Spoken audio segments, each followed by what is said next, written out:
This video will help you to understand the basic terms about uniform circular motion. Then you can easily describe it. Uniform circular motion can be described as the motion of an object in a circle at a constant speed, just like this. There are many examples of uniform circular motion. The horses in merry-go-round, the carriages on a Ferris wheel. In daily life, rotation speed is usually expressed in revolutions per minute, RPM. In physics, frequency of rotation F is commonly used to represent the number of rotations in a second. For example, a washing machine rotates at 1,200 RPM. It means that it can rotate 1,200 circles in 1 minute. Wow, it's quite fast. The frequency of rotation F can be calculated by 1,200 divided by 60. It becomes 20 rotations per second. For more accurate description, the angular displacement theta is used. In circular motion, the angle turned around a fixed axis is called the angular displacement theta. That means when a point moves from this to that, this is the angular displacement. For all the calculation, the angle must be in radian. A radian is the angle whose arc length is equal to its radius. The angle in radians can be calculated by S over R. S is the arc length, R is the radius. Then the arc length can be calculated by R times theta. Try to convert the angle in degree to radians. For a circle, 360 degree means 2 pi in radian. How about 180 degree, 90 degree, or 60 degree? You may get this. 180 degree is half of circle, pi. 90 is half pi. 60 is 1/3 pi. You may try the others yourself. Let's look at an example. The 60-meter tall Hong Kong's Eye in Central has 42 carriages. The carriages are moving in uniform circular motion. Give one carriage travel an arc of 530 meters. What is its angular displacement? Or, if the angular displacement is 230 degrees, what is the distance traveled?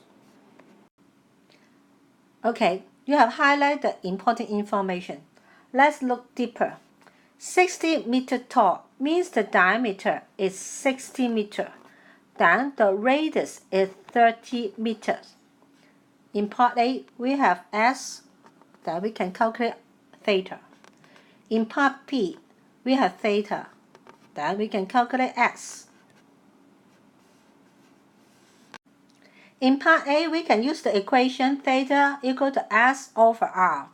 The S is 530 meters. R is 30.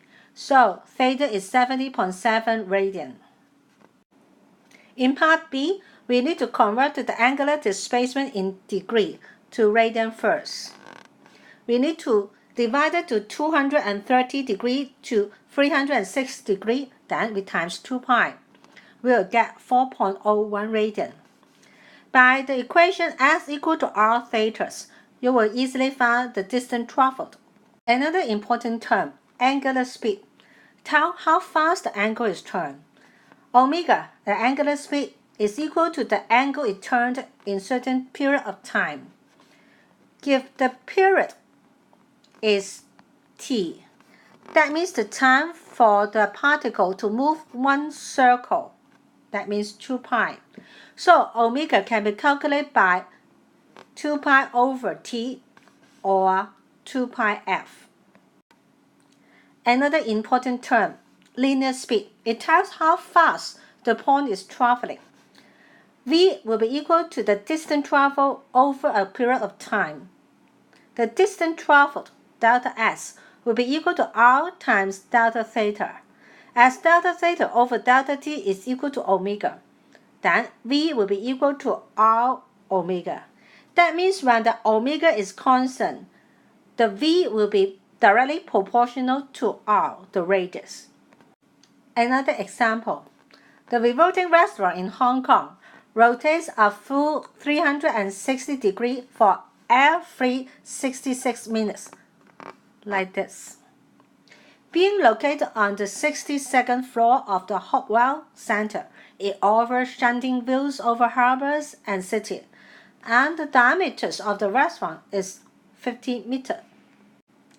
Harry and Janet have a dinner in the revolting restaurant for 1.5 hours.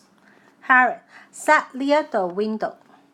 Janet sat at 24 meters from the center.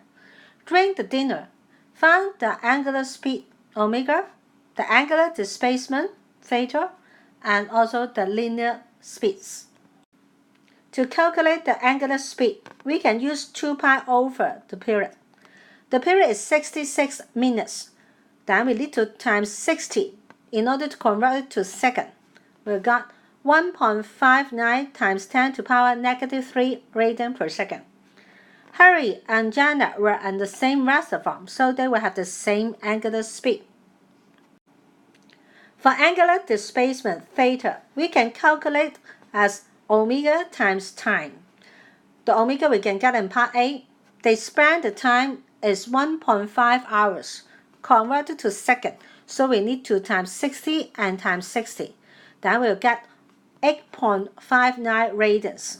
Again, Harry and Janet are sat on the same restaurant for the same length of time, so they should have the same angular displacement. For linear speed, it will be a little bit different, as they sat at different positions, so they must have different speed. We can calculate the speed by v equal to r omega. As the diameter is 50 meters, so the radius about 25, and Harry sits near to the window, so the r for Harry is 25. For Janet, the r is 24, so Janet should travel a little bit slower. Challenging point. A DVD have intercircles of 0.02, and the radius at the edge is 0.06. It spins at about 500 rpm when it is right near the center, but the spin decreases to approximate 150 rpm when it is right near the circumference. The rotation speed of the DVD decreases when it is read from inner circle outward. Why?